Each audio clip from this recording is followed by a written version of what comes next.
শ্রমিক শ্রেণীর রক্তরাঙ্গা লাল পতাকা লাল সালাম লাল সালাম লাল সালাম শ্রমিক শ্রেণীর রক্তরাঙ্গা লাল পতাকা লাল সালাম লাল সালাম লাল সালাম সমস্ত প্রকার শ্রমিক শোষণের বিরুদ্ধে সমস্ত প্রকার শ্রমিক শোষণের বিরুদ্ধে জিন্দাবাদ জিন্দাবাদ কাকুর হেমার্কেটের অমর শহীদ তোমাদের আমরা ভুলছি না বলবো না বীর শহীদদের রক্ত হবে না গো ব্যর্থ বীর শহীদদের মৃত্যুবরণ করেছেন তাদের প্রতি আমাদের লড়াইয়ের মধ্য দিয়ে যেই দাবিটা আমরা লড়াই করে গেছি এই দাবি আদায় হবে। 1890 সালের 1 মে থেকে এটা আন্তর্জাতিক শ্রমিক সংগঠন দিবস হিসেবে পালন করে আসছি আমরা। গোটা বিশ্বে সেই লড়াইয়ের মধ্য দিয়ে সাফল্য আসে। 8 ঘন্টা কাজ, 8 ঘন্টা আনন্দ, 8 ঘন্টা বিশ্রাম, এটাকে মান্যতা দিতে বাধ্য হয়। আমরা লক্ষ্য করছি আজকের বিশ্বে পুঁজিবাদী দুনিয়া এবং সাম্রাজ্যবাদী তার আগ্রাসন, তাদের মধ্যে যে গাঁটছড়া সম্মিলিত প্রয়াসে এখন তারা বলছে যে এই 8 ঘন্টা কাজের কোনো অর্থ নেই। এখন কাজ হবে যতটুকু কাজ দিয়ে দেওয়া হবে সেই কাজ শেষ করে তাকে যেতে হবে। এতে 8 ঘন্টা কাজের যে লড়াইয়ের মধ্য দিয়ে যেটা আদায় হয়েছে, আজকে শ্রমজীবীদের কাছে সেই 8 ঘন্টা যেটা সেটা নির্দিষ্ট নেই। কোথাও এটাকে আইন করে 10 ঘন্টা, কোথাও 12 ঘন্টা, কোথাও সরকারি বিজ্ঞপ্তির মাধ্যমে সেটাকে বলে দিচ্ছে যে যতক্ষণ দরকার ততক্ষণ কাজ করাবে। এবং যে অর্জিত অধিকার রক্তের বিনিময়ে সারা বিশ্বে আদায় হয়েছে সেই অধিকার আজকে আক্রান্ত। আর আমাদের দেশে তো এটা মারাত্মকভাবে আক্রান্ত। ইতিমধ্যেই তারা শ্রম আইনগুলো যেগুলো লড়াইয়ের মধ্য দিয়ে আদায় হয়েছে, 44টা শ্রম আইনের মধ্যে 29টাকে সম্পূর্ণ তুলে দিয়ে মালিকদের কাছে দাসত্বের শৃঙ্খল পরিয়ে দিয়েছেন। এখন থেকে ইউনিয়ন করবে কিনা এবং করা যাবে কিনা সেটা সরকার এবং মালিকদের ইচ্ছা অনিচ্ছার উপর নির্ভর করে। কোনো সংগঠিত প্রতিবাদ, অন্যায়ের প্রতিবাদ, দাবি দেওয়া জানানো, গেট সভা করা, স্মারকলিপি পেশ করা, সবগুলোর ক্ষেত্রে বলে দিয়েছে অ্যাপ্রোপ্রিয়েট অথরিটি থেকে পারমিশন নিতে। অ্যাপ্রোপ্রিয়েট অথরিটি কে? হয় সরকার নতুবা মালিক। তারা কি পারমিশন দেবে তাদের কাছে দাবি সনদ পেশ করার জন্য?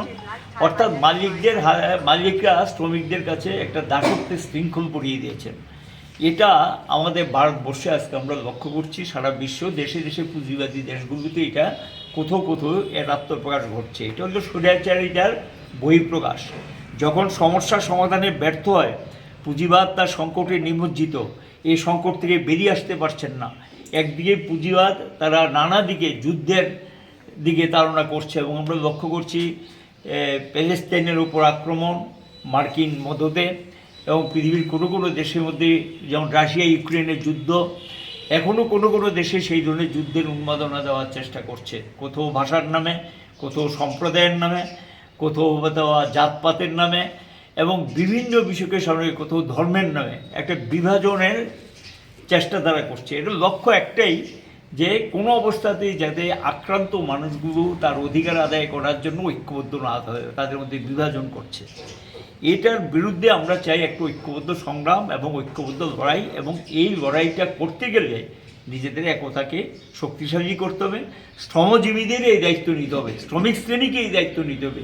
পাশে সহযোগী শক্তি কৃষক এবং অন্যান্য যারা আক্রান্ত মানুষ তাদেরকে সংঘবদ্ধ করে দুর্বার সংগ্রামের মধ্য দিয়ে পরিবর্তন আনা সম্ভব। পরিবর্তন করতে হবে, কারণ পরিবর্তন ছাড়া মানুষও বাঁচবে না, শ্রমজীবীরাও বাঁচবে না।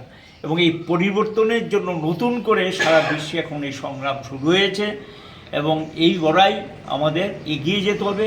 আন্তর্জাতিক শ্রমিক সংহতি দিবস মানে নিছক আমরা একটা ফ্ল্যাগ তুললাম, শুধু এটাকে এভাবে দেখলাম, মাল্যদান করলাম, যারা মারা গেছেন তাদের প্রতি শ্রদ্ধা জানালাম, এ দিয়ে সীমাবদ্ধ রাখতে চাই না। আমরা চাই ব্যাপক অংশে মানুষ হচ্ছে যেতে হবে, পরিষ্কারভাবে বলতে হবে সমাজতন্ত্রই ভবিষ্যৎ, সমাজতন্ত্রই দিশা দেখাতে পারে, একমাত্র সমাজতন্ত্রই এই সমস্যার সমাধান দিতে পারে। পুঁজিবাদ সমস্যার জন্ম দেয়, তারা সমাধান করে না।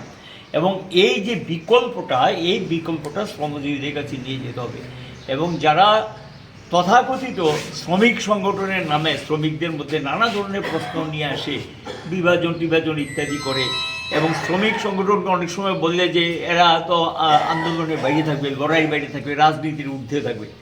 রাজনীতির ঊর্ধ্বে মানে কি? বাঁচার কথা বলাটা যদি রাজনীতি হয়, 1000বার বলবো, যে রাজনীতি বেকার তৈরি করে, যে রাজনীতি আমার অধিকার কেড়ে নেয়, যে রাজনীতি আমার মুখে গ্রাস কেড়ে নেয়, যে রাজনীতি আমার প্রতিবাদের অধিকার সম্পূর্ণভাবে নস্যাৎ করে দেয়, সেই রাজনীতি মোকাবিলা করতে গেলে একটা বিকল্প রাজনীতি লাগবে। এবং সেই বিকল্প রাজনীতি হলো যারা সমাজতন্ত্রে বিশ্বাস করে, মার্ক্সবাদী লেনিনবাদী যে দৃষ্টিভঙ্গি, এটার প্রতি অবিচল থেকে লড়াই তীব্রতা বাড়াতে হবে, শ্রমিকদের এডুকেট করতে হবে, তাদেরকে সচেতন করে তুলতে হবে।